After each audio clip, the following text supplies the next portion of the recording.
Hey everyone, welcome to another edition of the Bear Facts. I'm Kyle Lacey, and you can see Jay over there. Jay, what exactly are you wearing? It looks like a robe, but I mean, I think I know, but what is Kyle, it? this is a robe.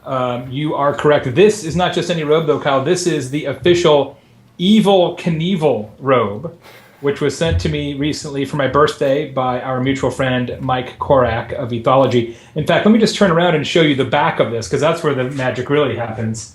So this is that's a pretty legit deal. I was a big Evil Knievel fan as a kid. I had an Evil Knievel bicycle.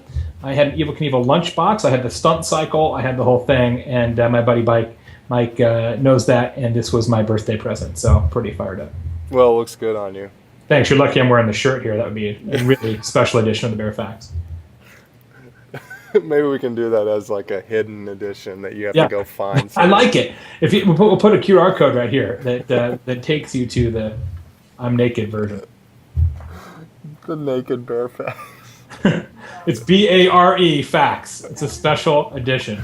BARE. We'll do it for like the 100th episode. Perfect. We'll both do it in the nude. We need to reinstate my contract. I'm not publishing this. The entire hug just cleared out of the office. Okay, so today we're talking about Snapchat stories. Snapchat, I think it was yesterday, released a new feature. And I don't think they've rolled it out yet, the technology out yet, but they announced it through a couple videos. But basically, Snapchat stories, you have the ability to upload video, right? For 24 hours, and they actually also have a news feed where other friends can view the video as well instead of just that one person. I don't necessarily think this is the most revolutionary thing in the world. It's interesting, but Jay, what do you think? Well, we've talked about Snapchat in the past, Kyle, and one of the things that is really noteworthy about it is that the messages expire, right? That typically I send you a Snapchat, or a small number of my friends that I have to select individually. I send you a Snapchat, you get it, and it's just a very quick, either a photo or now in the future a very short video. And then once I look at it, it's gone. It's like expires. Well, what they're doing with stories is allow you to build a daily profile of what's happening. So I could be like, hey, I'm in this crazy robe, snap, and then later I'm eating lunch, snap, and then hey, I'm going to Hoosier Hysteria tonight, which I am. Go Hoosier, snap.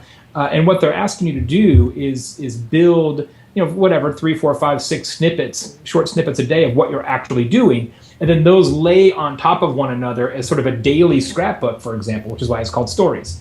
But it still expires after 24 hours. And if you read the description of this premise from the Snapchat guys and some of their social scientists that are on staff, they make a really interesting case that because Facebook, Google+, Twitter, LinkedIn, etc., are all archival, right? That what Facebook has tried to do is say, well, let's make a scrapbook of your life, so much so that you can use your timeline and say, I was born on this day, and then work forward to the present day. And because that is all indexable and searchable and always there, that what it creates, and I don't disagree, is this very curated version of yourself. Your Facebook self is not true. Right. Your Twitter self is not true. Right. Your Google Plus, none of it is true. And partially it's not true because everybody just fronts a little bit, but partially it's not true because we know it's going to be there forever. And so what Snapchat believes is that if we set this system up so that it isn't archived, that it automatically expires at the end of the night, which is how stories works or will work. So when it gets to midnight, it's gone until the next day, that people will be much more forthcoming about their actual lives, their actual circumstances, and be like, hey, you know what? I am an idiot in this snapshot in time.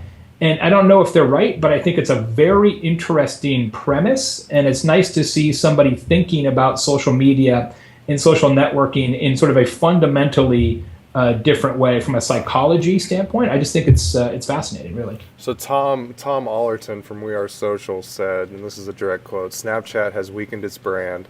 The whole point of the platform is that it's instantaneous and a little risque, but what stories really gives you is just a way to create bad, stilted video content. Yeah, I think there's some, I can see that perspective, right? That it just becomes Vine, essentially. Right. But I think because you can, that it automatically expires at the end of the night, that still gives it a totally different outcome than what we share other places, right? Your Vines don't get deleted, your Facebook posts don't get deleted. Right. Now, obviously it's not even really out yet, so it's hard to say who's right, but I'm not certain that I'll use it, but I do give them a lot of credit for saying, you know what, let's do something different than what other people are doing. Absolutely. Disruption. All right. Thanks, Jay. We'll talk soon.